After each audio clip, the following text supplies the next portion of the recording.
No vídeo de hoje, continuaremos a viajar pelas sombrias páginas da história medieval, conhecendo mais alguns episódios de crimes e horrores brutais que fizeram desse período da humanidade uma coletânea de contos macabros. Vamos então conhecer os crimes e atos mais brutais e cruéis ocorridos na Idade Média.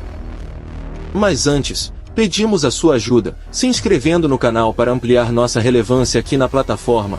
Curta esse vídeo e comente abaixo qual o fato histórico relatado neste vídeo mais te impressionou. Vamos então à nossa lista. Vítimas da Jacquerie, 1358. As sombras sangrentas da Jacquerie, em 1358, lançaram uma mancha sombria sobre a França medieval durante a turbulenta Guerra dos 100 Anos. Essa infame revolta camponesa, apelidada de Jacquerie pelos nobres zombadores que ridicularizavam os camponeses como Jacques ou Jacques Bonhomme, revelou uma face brutal e chocante da luta de classes. O cenário era caótico, marcado por uma espiral de violência excepcionalmente brutal. A revolta não foi apenas um levante, mas uma erupção de carnificina, onde camponeses e nobres mergulharam em um ciclo de crueldades, ocorrendo linchamentos generalizados e a macabra prática de imolação de vítimas vivas e até casos de abusos de mulheres transformaram a paisagem em um campo de horrores. Centenas encontraram um destino trágico durante a revolta, mas o banho de sangue não parou por aí. As represálias que se seguiram foram igualmente implacáveis, resultando na morte de mais de 20.000 camponeses anônimos. A Jacquerie, além de ser um episódio histórico, é um testemunho sombrio da brutalidade que pode surgir quando as tensões sociais atingem o ponto de ebulição. Morte no Baile dos Ardentes, 1393. Como uma tentativa de distrair o monarca francês Carlos VI, apelidado de O Bem-Amado em janeiro de 1393, a corte francesa decidiu celebrar o terceiro casamento de uma das damas de companhia da rainha com uma festa no Hotel Saint-Paul. A festa se tornaria uma das mais infames da Idade Média. Durante o evento, ocorreu um charivari, uma performance de zombaria com cavaleiros vestidos como criaturas selvagens da floresta. Os trajes para os charivares eram confeccionados com um linho embebido em piche, aos quais eram fixados fios de linho puídos para criar a aparência de pelagem, reforçando a característica selvagem. As máscaras peludas, consideradas a atração principal, escondiam o fato de que um dos dançarinos era o próprio Carlos. Dado o risco inerente de dançar em ambiente fechado com trajes altamente inflamáveis naquela época, a corte proibiu a presença de velas ou tochas no salão durante a apresentação. Mas infelizmente, essa mensagem não chegou ao irmão do rei, Luís Duque de Orleans, que chegou tarde e embriagado com amigos portando tochas acesas. O duque inadvertidamente tocou um dos dançarinos, iniciando um incêndio e desencadeando o caos e transformando a festa em um pesadelo de proporções épicas. O fogo resultou na morte de 4 membros da trupe, e Carlos VI só escapou porque foi coberto pela saia da duquesa de Berry, que na época tinha apenas 14 anos. O evento, que era para ser marcado pela exuberância e extravagância dos nobres medievais franceses, ficou marcado na história como o Baile dos Ardentes, e provocou tamanha revolta entre o povo parisiense que toda a corte teve que cumprir uma penitência pública. Assassinato de João Sem Medo, 1419. O intrigante episódio do assassinato de João Sem Medo, em 1419, adiciona uma camada sombria à tumultuada história da Guerra dos 100 Anos.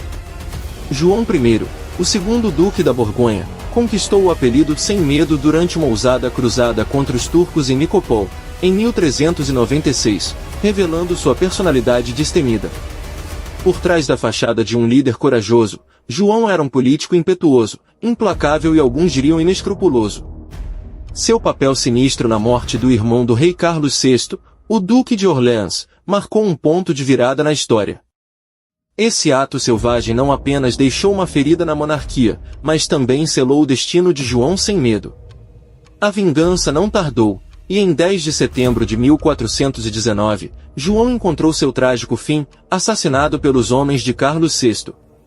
Este evento não só encerrou a vida de um homem poderoso, mas também lançou as sombras da Guerra dos 100 Anos por décadas, prolongando o conflito que já assolava a Europa. Assassinato de Jaime I da Escócia, 1437. A intrigante vida de Jaime I da Escócia teve seus capítulos mais sombrios e extraordinários, culminando no seu trágico fim em 21 de fevereiro de 1437. Antes de ascender ao trono, Jaime enfrentou 20 anos de um destino sombrio, definhando como prisioneiro na imponente Torre de Londres. Sua liberação em 1423 marcou o início de um reinado notável que estabeleceu a primeira monarquia forte na Escócia em quase um século. Apesar de seus esforços para consolidar o poder, Jaime I não estava imune às maquinações da intriga política. O culpado de seu assassinato foi seu próprio tio Walter Stewart, conde de Atholl, cujo golpe audacioso visava desestabilizar a recém-fortalecida monarquia. O episódio lançou a Escócia em uma nova era de incertezas. A morte de Jaime I, portanto, não é apenas uma página na história escocesa, mas um drama repleto de reviravoltas, conspirações e a luta contínua pelo poder que rondavam as cortes medievais. Assassinato de Galeácio Maria Sforza, 1476. Galeácio Maria Sforza, o poderoso quinto Duque de Milão, de 1444 a 1476, não era apenas um governante, mas uma figura complexa que exercia autoridade com mão de ferro. Seu domínio foi marcado por crueldade, luxúria e uma tirania desenfreada nos assuntos do ducado. Sua permanência no poder, contudo, foi sustentada pelo medo que ele instilava na população e em seus adversários. No entanto, o destino cruel teceu sua trama em 26 de dezembro de 1476. Três personagens proeminentes na corte milanesa, Carlo Visconti, Gerolamo Ujati e Giovanni Andrea Lampugnani, conspiraram para desestabilizar as relações entre Milão e Florença.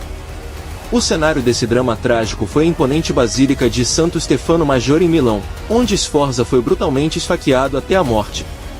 Este ato não apenas encerrou a vida de um duque, mas também deixou cicatrizes nas relações políticas da época, e tornou-se uma página vívida e sombria na história de Milão, em que o poder, a intriga e a tragédia se entrelaçaram em uma narrativa fascinante. Execução de Georges Jeremy Dodsa, 1514. A execução brutal de George Dodsa, nobre húngaro e líder de uma revolta camponesa em 1514, expõe as profundezas sombrias da era medieval. Após liderar uma revolta que desafiou a ordem estabelecida, Dodsa encontrou um fim horrível, revelando a crueldade implacável da época. Capturado junto com seus companheiros rebeldes, Dodsa enfrentou uma tortura cruel com alicates quentes. O episódio atingiu níveis ainda mais perversos quando os conspiradores foram forçados a comer a carne retalhada de Dodsa, sob ameaça de execução imediata para aqueles que recusassem. A desumanidade não parou por aí. O corpo de Dodsa foi esquartejado, adicionando um último ato hediondo a essa narrativa macabra. Além do horror individual, a cruel supressão da revolta camponesa teve consequências abrangentes.